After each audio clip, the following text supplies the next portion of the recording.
पहले क्लास में धातु के फिजिकल प्रॉपर्टी देखे, भौतिक गुण देखे। दूसरे क्लास में हमने देखा, पार्ट 2 में देखा धातु का रासायनिक गुण, धातु जल से अभिक्रिया, कौन कौन से धातु जल से अभिक्रिया करते हैं, कौन कौन से धातु अन्न से अभिक्रिया करते हैं, कौन कौन से धातु ऑक्सीजन से अभिक्रिया करते हैं। उसी प्रकार से हमने धातु की क्रियाशीलता देखा कि हाइड्रोजन से ऊपर वाले जो धातु होंगे वह हाइड्रोजन को विस्थापित करेंगे, जबकि हाइड्रोजन से नीचे वाले तत्व जो हैं वह अभिक्रिया नहीं करेंगे अम्ल से। तो इस प्रकार से हमने धातु के भौतिक और रासायनिक गुण को समाप्त किया। अब जो है धातु कर्म होता है, जिसको हम लोग मेटलर्जी के नाम से जानते हैं। मेटलर्जी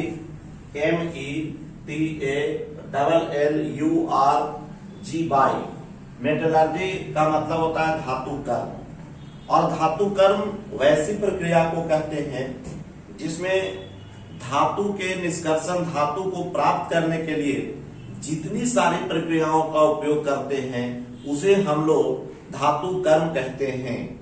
धातु कर्म के विभिन्न धातु कर्म में उसके बाद हम लोग देखेंगे खनिज किसको कहते हैं।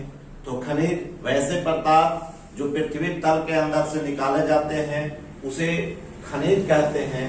साथ ही उसका अन्य डेफिनेशन है प्रकृति में पाए जाने वाले वह पदार्थ जिसमें मुख्यतः एक रासायनिक अवयव, तत्व या यौगिक उपस्थित रहता है, खनिज कहलाता है। साथ ही एक टर्म है अयस्क, जिस खनिज में धातु की पर्याप्त प्रतिशत हो तथा शुद्ध तथा सरल से आसानी पूर्वक से धातु प्राप्त की जाती है, उसे हम लोग अयस्क कहते हैं। सबसे पहले हम लोग अयस्क वैसे पदार्थ को कहते हैं जो कम खर्च तथा आसानी पूर्वक से धातु की प्राप्ति कर लेते हैं, उसे हम लोग अयस्क कहते हैं। अयस्क की प्रकृति विभिन्न प्रकार की होती है। कुछ अयस्क जो है ऑक्साइड प्रकृति के होते हैं, कुछ अयस्क जो है आपका sulphate, sulphide, carbonate, halide group के होते हैं। तो ऐसे अयस्क को हम लोग हैलाइड अयस्क कहते हैं, कार्बोनेट अयस्क कहते हैं। तो वो डिपेंड करता है कि वो किस प्रकृति का, अगर ऑक्सीजन लगा रहेगा तो ऑक्साइड प्रकृति के होते हैं। तो अयस्क के विभिन्न प्रकार हो सकते हैं। चूंकि हम लोग जानते हैं कि सभी अयस्क खनिज होते हैं, जितने भी अयस्क होंगे वो आपका खनिज कहलाएंगे, लेकिन सभी खनिज अयस्क नहीं कहलाते हैं, चूंकि सभी खनिज से अयस्क की प्राप्ति नहीं होती है। अब हमने कहा था कि धातु कर्म के विभिन्न चरण को देखेंगे, कौन कौन से इनके चरण हैं। तो धातु कर्म के मुख्यतः 4 चरण में बांटा गया है। अयस्कों का सांद्रण, सांद्रित अयस्क का धातु के ऑक्साइड में परिवर्तन, धातु के ऑक्साइड से धातु का निष्कर्षण तथा अंत में उस धातु को हम लोग शोधन कर लेते हैं। इस प्रकार से हमारा जो है धातु का निष्कर्षण होता है। ये विभिन्न चरणों का बिना उपयोग किए हम लोग धातु का निष्कर्षण नहीं कर सकते हैं। तो अब हम लोग अयस्क के विभिन्न प्रकार से जो विधियां हमने कहा उसको प्रॉपर्टीज बाय उसको अलग कर करके हम लोग धातु को किस प्रकार से निष्कर्षण करते हैं हम विस्तृत रूप से चर्चा करेंगे। अब हम लोग अयस्क, तो अभी हमने चर्चा किया कि अयस्क वैसे पदार्थ होते हैं जो कम खर्च तथा आसानी पूर्वक से, जिनसे कम खर्च तथा आसानी पूर्वक से धातु की प्राप्ति की जाती है, उसे अयस्क कहते हैं। और अयस्क को हम लोग सबसे पहले अयस्क का सांद्रण करें। उसी अयस्क के सांद्रण करने के लिए ये हमने आपको सबसे पहले अयस्कों का सांद्रण मतलब होता क्या है, कॉन्सेंट्रेशन ऑफ कोर का मतलब क्या है कि जो हमारा अयस्क रहता है उसमें मिट्टी, बालू, पत्थर के कण के हटाने की क्रिया को हम लोग अयस्कों का सांद्रण करते हैं। अब अयस्कों के सांद्रण की विधियां हैं, उस पर हम लोग विस्तृत चर्चा करेंगे। जैसे अयस्कों के सांद्रण की मुख्य विधियां हैं हाथ से चुनकर, फेन उत्प्लावन विधि, रुत्वीय पृथक्करण विधि, चुंबकीय पृथक्करण विधि, निष्कालन विधि, इस पर हम लोग विस्तृत चर्चा करेंगे। अब हम लोग अयस्कों का सांद्रण करने के बाद इसको हम लोग 3 तरह के धातु होते हैं, 3 तरह के हमारे पास धातु प्राप्त होते हैं। जैसे एक जो है उच्च अभिक्रियाशील धातुएं, दूसरा मध्यम अभिक्रियाशील धातुएं, तीसरा जो है निम्न अभिक्रियाशील धातुएं। इनको जब हम लोग अयस्कों का सांद्रण कर देते हैं तो इसको हम लोग उच्च अभिक्रियाशील वाले धातु को हम लोग वैद्युत अपघटन कराते हैं, जिसके फलस्वरूप यह एक कैथोड और एनोड पर टूट जाते हैं। इस प्रकार से धातु का निष्कर्षण हो जाता है। लेकिन यह उच्च क्रियाशील धातुएं जैसे सोडियम, पोटेशियम, एल्युमिनियम का निष्कर्षण जो है आपका इलेक्ट्रोलाइसिस विधि द्वारा किया जाता है। ऐसे विधि को हम लोग धातु का वैद्युत अपघटन करते हैं, फिर हम लोग को शुद्ध धातु की प्राप्ति हो जाती है। लेकिन जो मध्यम मिडिल क्लास का एलिमेंट होता है, उसके अयस्कों का सांद्रण करने के बाद उसको हम लोग धातु के ऑक्साइड में परिणत करने के लिए 2 विधि का प्रयोग करते हैं। एक आपका कार्बोनेट अयस्क रहता है और दूसरा आपका सल्फाइड अयस्क होता है। कार्बोनेट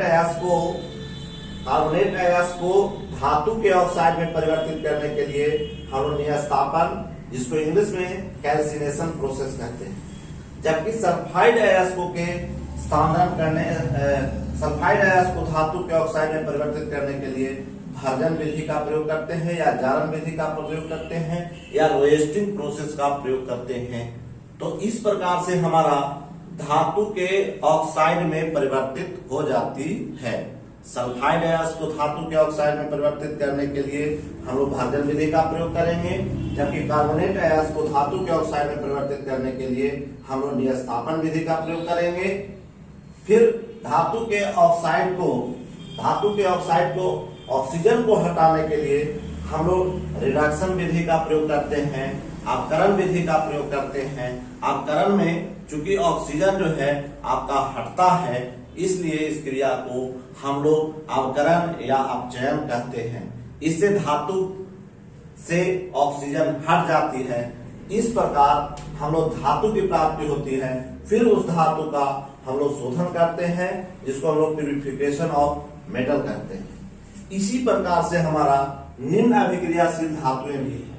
निम्न अभिक्रियाशील धातु में सल्फाइड अयस्क होते हैं। सल्फाइड अयस्क को फिर हम लोग ऑक्साइड में परिवर्तित करने के लिए भर्जन विधि का प्रयोग करते हैं। भर्जन विधि को फिर जो है हम लोग धातु के ऑक्साइड को ऑक्साइड में परिवर्तित करने के लिए अपचयन विधि का प्रयोग करते हैं। फिर हम लोग धातु का शोधन करते हैं। इस प्रकार से हम लोग अयस्कों को धातु प्राप्त करने के लिए इन सारी प्रक्रियाओं का प्रयोग करते हैं। इस प्रकार से हम सारे जो प्रक्रिया है उस प्रक्रिया को हम लोग चर्चा करेंगे। अब हम लोग कुछ अयस्क की चर्चा करेंगे। इसमें आपका सबसे पहला अयस्क सोडियम धातु से अयस्क लेंगे, जिसका प्रयोग करते हैं हम लोग सोडियम क्लोराइड, जिसका सूत्र होता है NaCl। दूसरा आपका सोडियम कार्बोनेट, जिसका सूत्र है Na2CO3 10H2O। इसको हम लोग धोबिया सोडा के नाम से भी जानते हैं, वाशिंग सोडा के नाम से भी जानते हैं। सोडियम नाइट्रेट, जिसको NaNO3 कहते हैं।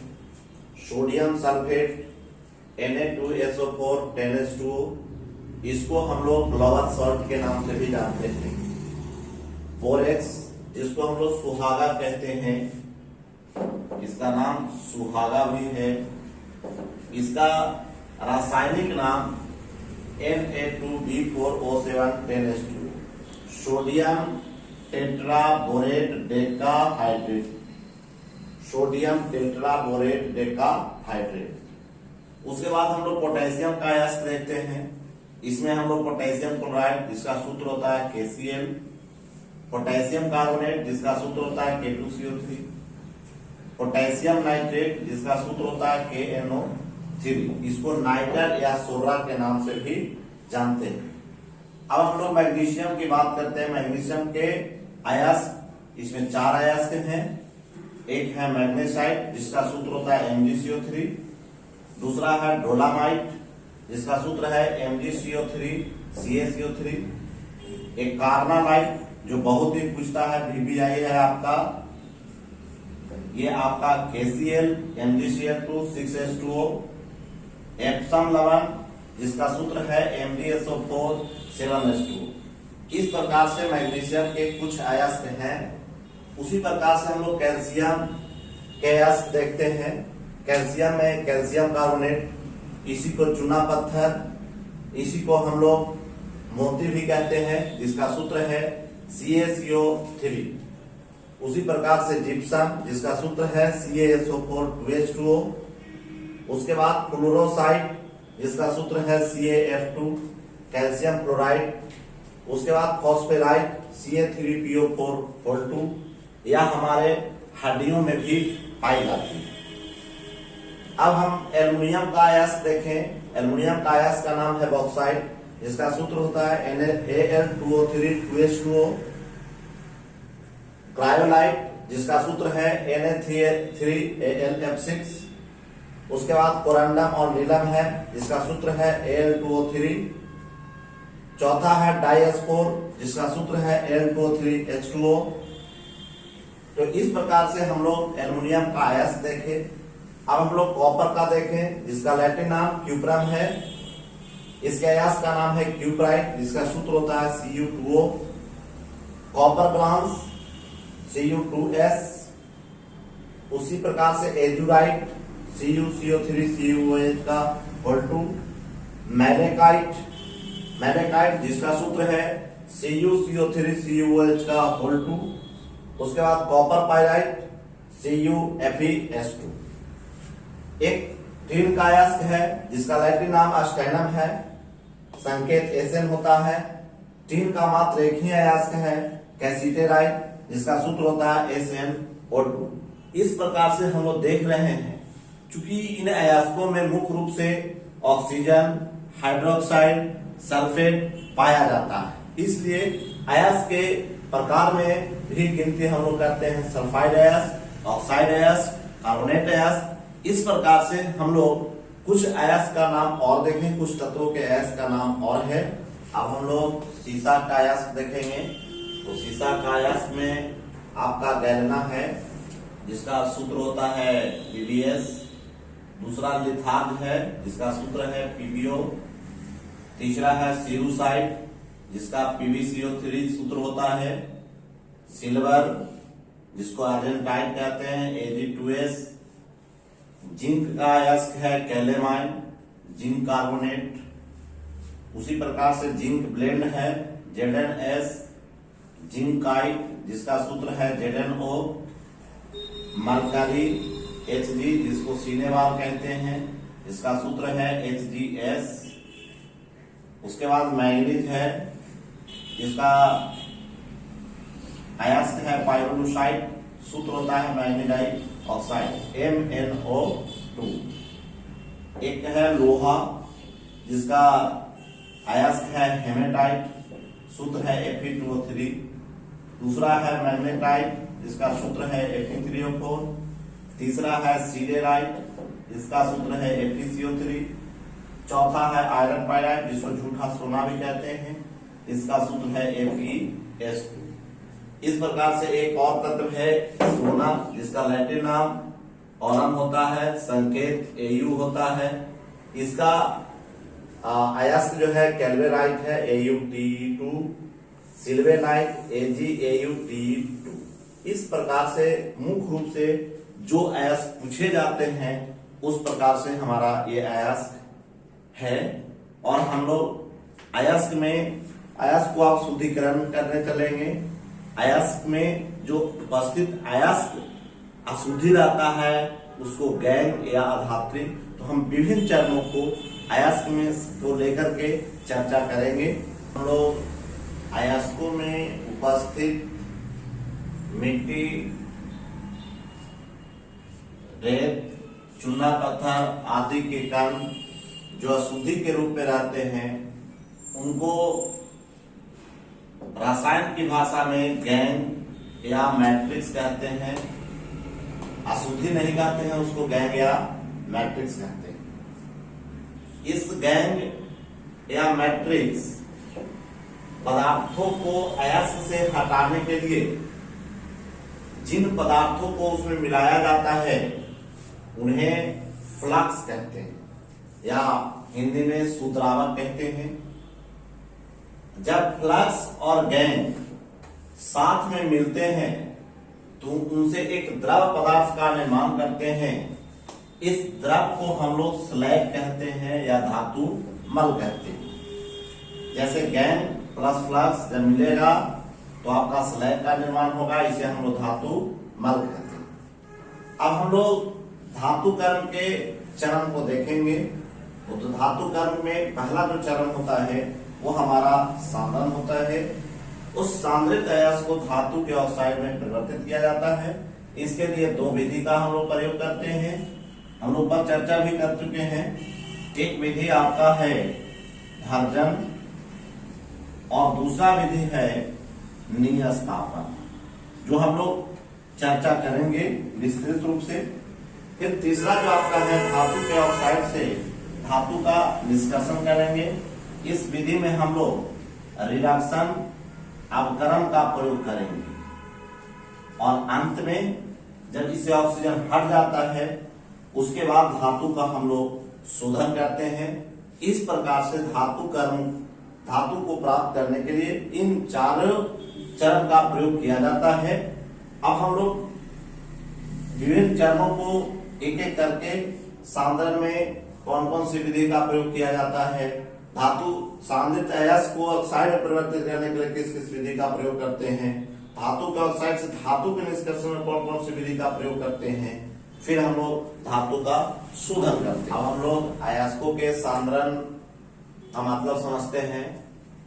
हमने कहा कि अयस्कों से मिट्टी, बालू, पत्थर के कण के हटाने की क्रिया को हम लोग अयस्कों का सांद्रण कहते हैं, कॉन्सेंट्रेशन ऑफ ओर कहते हैं। अयस्कों के सांद्रण करने की निम्नलिखित विधियां हैं, जिसको हम लोग कहते हैं। कुछ विधि भौतिक विधि का प्रयोग करते हैं, जैसे हाथ से चुनकर,